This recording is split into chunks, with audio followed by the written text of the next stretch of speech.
Build creative confidence. Beat the inspiration addiction. Join the Writer's Gym.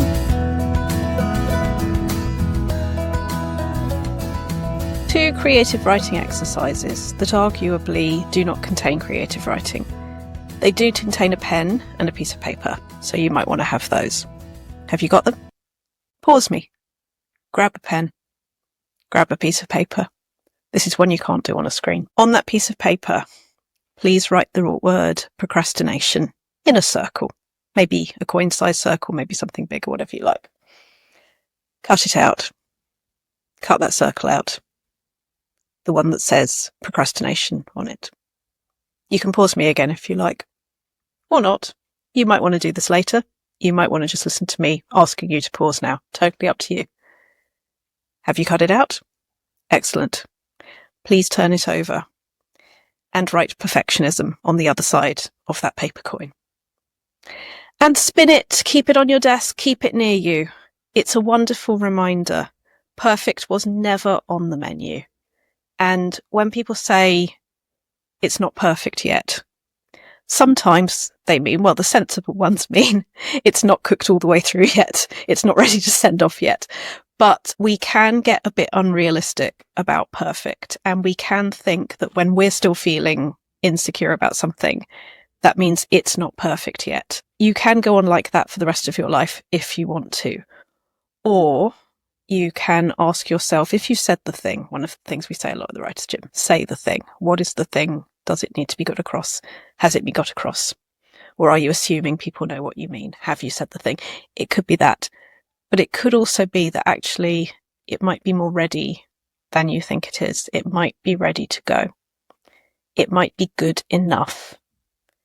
And when you spin that coin and you see perfectionism and procrastination, it's not just in the writing, it can be in the submitting. Maybe it is ready to go into the world and be itself, and maybe so are you. One of the really nice things about letting yourself off a hook you didn't know you were on is how much of the time you think you don't have, you then have back to create something new.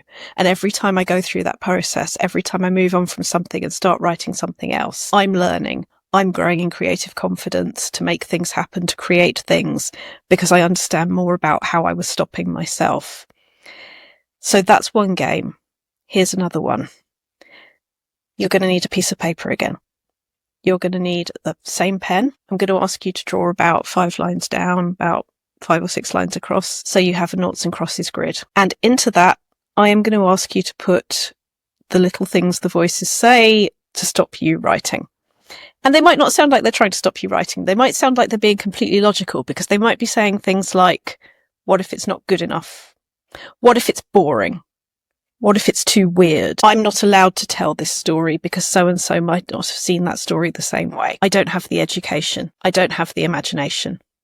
I don't have the time. Just fill those boxes, whatever your brain says to you, rather than let you get on with exploring and imagining and creating that thing. And don't worry if there's only 3. Probably there isn't only 3. Probably there are quite a few, because we've all got them. And when you've got that grid, what I'm going to ask you to do is look at that grid as if somebody else's brain had put those things down.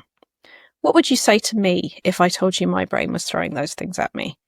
If my brain was saying, this will never be as good as so-and-so. Give you a few examples of what I look at my grid and see and imagine that was my friend, somebody else, having those thoughts and feelings. What if it's too weird? What I can tell you about any author I've enjoyed is the reason I've enjoyed it is it's like being in somebody's head.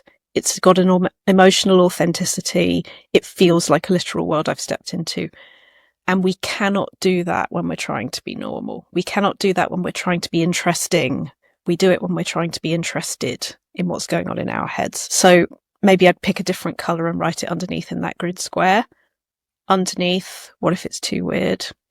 I'd write something like, what if this is exactly what somebody out there needs? Because I can promise you I've been that reader. We've all probably, if you're listening to this, had books that really meant something to you, changed things, made the world a bit more improved for you. Pay it forward, finish what you're writing, get it out there for somebody else. Next to that, next to what if it's too weird, is often what if it's too boring. They do go together hand in hand. And the answer might be, what if it isn't?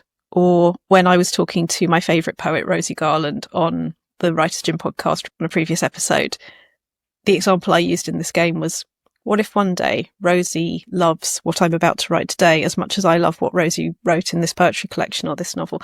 And it can happen. These conversations have happened for me. The people we admire are admiring and enjoying us back, and it's a really good feeling. So please work through your card and find that positive opposite, because I promise you that positive opposite is truer than the fear. What we want, what we're trying to make happen in the world, is much more real and much more useful than what we're fearing will happen in the world. And if we are ruled by fear, the best we can ever hope for is the status quo. Because that's where our very well-meaning brain is trying to keep us with all of those phrases. It's trying to keep me safe in the known world where I haven't written that book yet. I haven't put myself on the line yet. I haven't faced the possibility of rejection. That's safe. Because safe and familiar are the same thing. Safe and familiar being the same thing is why people stay in relationships that are not serving them, in difficult or dangerous situations, in things that no longer serve us. And we don't need to do that. So there is your grid. You're filling it up with positive opposites. And if you want to, keep it by your desk or in your photo, in your phone, however is good for you, and write down the times you hear your brain saying those things each day. Because a bit like a bird spotting chart, a blackbird went past at 12:10. That blackbird is likely to go past at 12:10 the next day. That thought is likely to happen in your head every day at the same time when you're doing the same thing. And when we start to see those patterns start to emerge, it does make us go, oh, who knew? My brain's just thrown that at me again. And it takes some of its power, some of its apparent realness away. And it makes you realise what it is we're doing to ourselves. So what I do when those thoughts come now is I don't go, la, la, la, not listening. I'm shoving you in a box. I'm sweating to keep the lid on that box. I'm sitting on the box forever. It's not that at all. I let it come. I let those thoughts and feelings come. And I listen to them, and I do what I do when somebody is being all anxious and aggressive. Blah, blah, blah. I hear that behind that is some fear. And I listen to that and I say, I hear you. I hear you. But you are safe, and here you are. Sit. And I'm getting on with my writing now. And I keep that with me. I call that game Excuses Bingo. That title is important. That title reminds me those are not completely logical, independently real truths. They're my brain trying to keep me safe in the status quo. They're excuses for not doing the writing. And I choose to do the writing. Not by getting rid of the feelings, but by existing with them, acknowledging them, owning them, and keeping on writing, because that is where the joy is. You've visited the Writer's Gym with author and coach Dr. Rachel Knightley. Production and sound design are by Ashley Lexine, and theme music is by Chris Gregory. To join a Writer's Gym workout online or in London, as a guest or as a member, visit writersgym.com or email thewritersgym@rachelknightley.com.